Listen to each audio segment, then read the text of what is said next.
couple of rival thugs and undesirables have been populating the strip lately.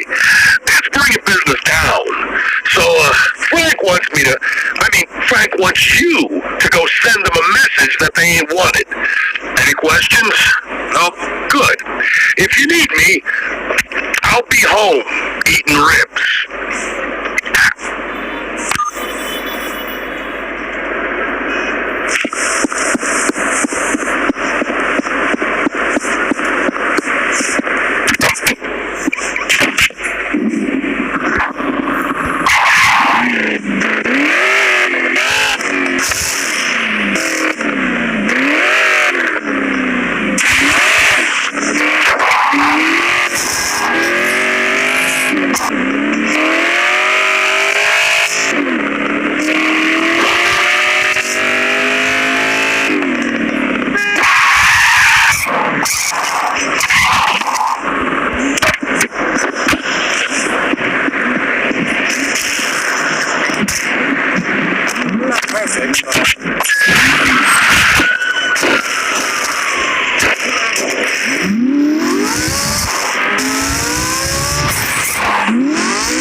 Benny. It's done.